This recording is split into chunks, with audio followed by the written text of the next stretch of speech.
Halo teman-teman, sejak 3 minggu channel Jadilah Bijak JW ini dibuat, sudah ada lebih dari 100 subscriber.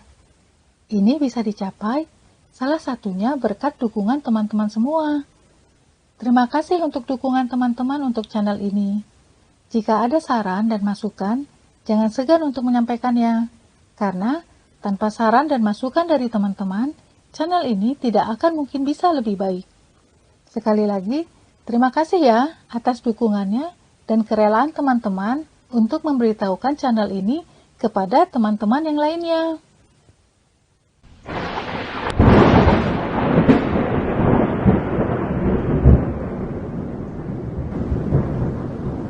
Hujan ya?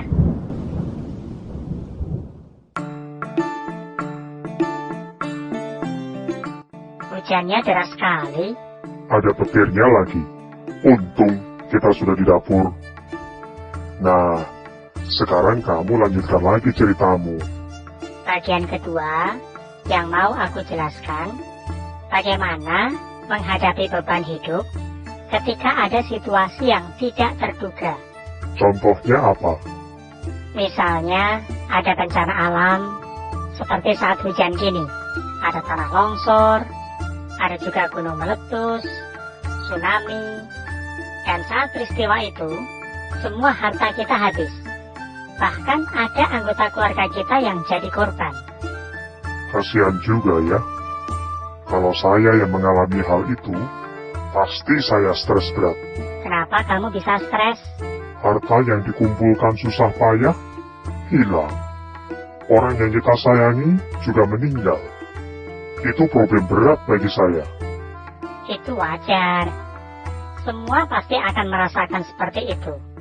Tapi menurutmu, apakah kita harus selalu menyalahkan situasi itu dan terus-menerus merasa sedih? Ya enggak lah. Tapi bagaimana caranya agar bisa cepat bangkit lagi dari musibah itu? Kata musibah yang kamu bilang itu tidak salah. Tapi kalau kamu mau cepat bangkit, kamu harus ganti kata musibah dengan kata pelajaran hidup. Kenapa harus diganti seperti itu? Karena kata musibah itu sifatnya negatif. Jadi bisa lebih mengingatkan kita pada hal-hal buruk. Sedangkan kata pelajaran hidup sifatnya positif. Lebih kepada melupakan hal itu untuk lebih baik ke depan. Betul sekali, saya setuju. Lalu, apalagi yang harus dipikirkan untuk bisa cepat menata hidup yang lebih baik? Kita harus sadar bahwa terus-menerus sedih tidak akan mengembalikan situasi seperti semula. Dan orang-orang lain yang masih hidup pasti jauh lebih sulit menghadapi sikap dan perasaan kita. Maksudmu apa? Kenapa orang-orang lain bisa lebih sulit? Dia mungkin kehilangan harta benda.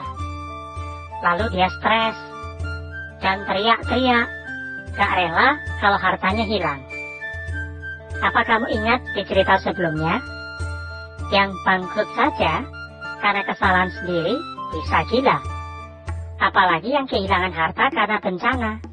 Apa gak lebih berat? Kalau sudah gangguan mental, siapa yang repot? Yang pasti keluarganya lah. Terus kalau yang kehilangan anggota keluarga, bagaimana? Kalau dia kehilangan satu anak, dan masih ada anak-anak lainnya, apakah masuk akal? Kalau karena terlalu sedih, dia menelantarkan anak-anaknya yang masih hidup. Ya nggak masuk akal. Kasihan anak-anaknya yang masih hidup. Betul sekali. Menurutmu, mana lebih masuk akal? Dia tidak rela anaknya meninggal, tapi dia juga kehilangan anak-anak lainnya karena mereka terlantar, atau dia relakan saja yang sudah meninggal dan mulai bangkit untuk mengurus anak-anaknya yang masih hidup? Yang kedua lebih masuk akal. Tapi gak mudah kan merelakan anak yang meninggal? Apalagi kalau anak itu mungkin satu-satunya laki-laki, sedangkan yang lain-lainnya perempuan. Memang, pasti tidak mudah. Disinilah arti kata itu adalah pelajaran hidup. Artinya, saat kita mengalami duka cita, kita sedang diuji daya nalar kita. Apakah kita punya sikap masuk akal atau tidak?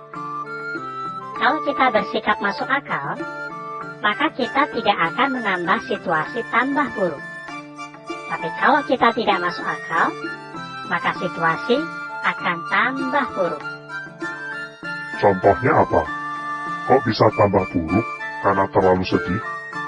Contoh sederhananya, kalau dia terlalu sedih, mungkin dia malas masak, malas ngurus rumah, malas perhatikan anak-anak lainnya. Dan apa dampaknya? Kamu aja deh yang teruskan. Aku mau tahu. Anak-anak lainnya kurang gizi karena makan seadanya. Bisa sakit kan? Kalau rumah tambah jorok, banyak kecoa, tikus, dan itu bisa bikin penyakit kan? Dan kalau kurang perhatian, anak-anak main di jalan raya dibiarkan. Bisa ketabrak mobil kan? Iya ya, betul juga pendapatmu. Jadi kalau terlalu sedih, malah bisa bikin masalah lebih banyak lagi. Oke, aku ngerti sekarang. Nah, sekarang bagaimana cara menghadapi beban hidup ketika orang lain yang membuat kesalahan? Tapi bersambung lagi ya. Aku sudah tahu, kamu akan bilang begitu. Terserah kamu aja lah.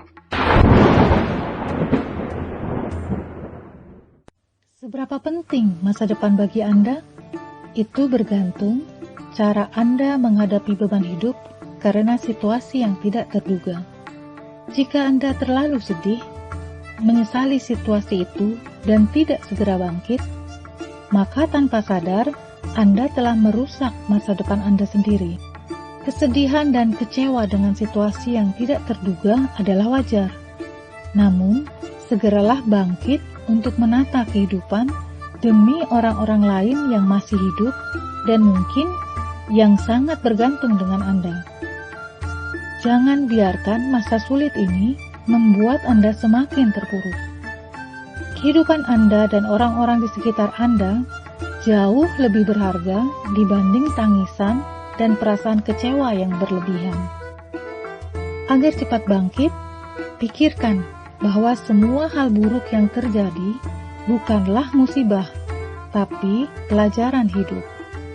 Itu adalah ujian daya nalar kita. Apakah Anda adalah orang yang bersikap masuk akal atau tidak, bergantung dari sikap Anda. Apakah Anda ingin cepat bangkit atau tetap terpuruk dengan kesedihan dan rasa kecewa yang tiada henti? Pilihan ini tidak mudah, tapi Anda harus membuat pilihan.